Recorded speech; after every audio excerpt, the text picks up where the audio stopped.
20 তারিখই ফেস্টান মারবো গ্রামে। যদি কারো বাপের বেটা থাকে আমি দাঁড়িয়ে থাকবো। ওখানে যদি রূপে দেখাতে পারে তাহলে বলবো যে হ্যাঁ শওকত সাহেব আপনি দুটো তিনটে কুত্তা কিনেছেন কি ষাঁড় কিনেছেন, তখনই দেখা যাবে।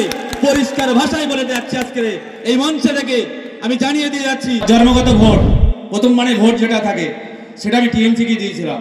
21শে জানুয়ারি আমাদের গর্বের দিন।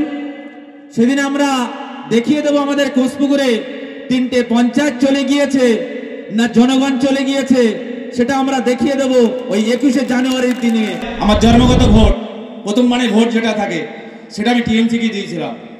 তা দিয়েছিলাম, দিয়ে অনেক জিনিস দেখেছি, ওদের ভিতরে অনেক কালচার দেখেছি। দেখার পরে যখনই একটা দল এসছে আইএসএফ নামক, তখনই আমার দলটার সিস্টেমটাকে খুব ভালো লেগেছিল। সেই সিস্টেম দেখে এখানে আসা, সেখান থেকে আমি প্রথম থেকেই এই রাজনীতি করছি। আর এই রাজনীতির সাথে আমি সেখান থেকেই আমার বুথে 149 নম্বর বুথ কোষপুকুরে, তা 49 নম্বর বুথের আমি সভাপতি আছি। সেখান থেকেই এখনো সভাপতি আছি, ইনশাল্লাহ থাকবো আগামী দিনে। আর অনেক কথা বলার ছিল, বলবো ভাবছিলাম, কিন্তু সময়ে অনেক ব্যাপার আছে। আমাদের কায়রুলদা বসে আছেন এখানে, আমাদের আরো অনেক ব্যক্তিরা বসে আছেন। তা 21শে জানুয়ারি আমাদের গর্বের দিন।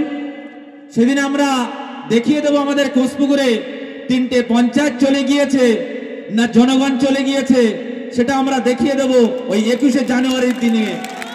4খানা গাড়ি অলরেডি বলা হয়ে গেছে, 4খানা গাড়ি। 20 তারিখই ফেস্টান মারবো গ্রামে। যদি কারো বাপের বেটা থাকে আমি দাঁড়িয়ে থাকবো। ওখানে যদি রূপে দেখাতে পারে তাহলে বলবো যে হ্যাঁ শওকত সাহেব আপনি দুটো তিনটে কুত্তা কিনেছেন কি ষাঁড় কিনেছেন, তখনই দেখা যাবে। পরিষ্কার ভাষায় বলে যাচ্ছি আজকে এই মঞ্চে থেকে আমি জানিয়ে দিয়ে যাচ্ছি, কারণ রাজনীতিটা ওখান থেকে আমরা শুরু করেছিলাম, প্রথম থেকে আমরাই শুরু করেছিলাম। জনগণ কোথায় আছে আর ওই তিনটে কুত্তা কোথায় আছে দেখিয়ে দেবো। কারণ জনগণের ভোট নিয়ে চালাকি একটা ছিল। আবার কি মসজিদে ইমাম সাহেব তিনি বড় বড় ভাষণ দিত, ছাগল চুরি করেছে, ছাগল চুরি করেছে, তার মাইকি বক্তব্য চলেছিল, অনেকদিন ধরে চলেছিল, ধরা পড়েছিল গ্রামে।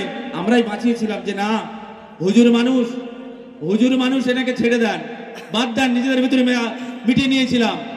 আজকের সেই টুপিধারী মানুষ হাফেজ সাহেব, আমি নওশাদ সিদ্দিক ভাইজানের কাছে যখন যেতাম, অফিসে যেতাম, অনেক কথা শুনতাম।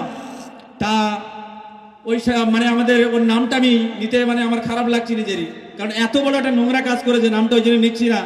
তা আমার ভাইজান কোনোদিনও নাম ধরে ডাকতো না, ভালোবেসে বলতো হাফেজ সাহেব বলে ডাকতো।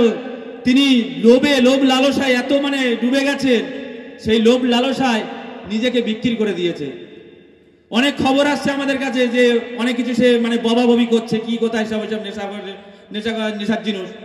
যাই হোক, ওদিকে আমি এগিয়ে যাচ্ছি না। 21শে জানুয়ারি দেখা হবে ইনশাল্লাহ, সবার সাথে দেখা হবে, সিজলাইন্ডে দেখা হবে। এই বলে আমার সংক্ষিপ্ত বক্তব্য শেষ করছি। আর 20 তারিখে ফেস্টান মারছি কোষপুকুরে। যদি কোনো শওকত বাবু যদি ক্ষমতা থাকে ওখানে রুখে দেখাবে। আমি এই বলে আমার সংক্ষিপ্ত বক্তব্য শেষ করছি।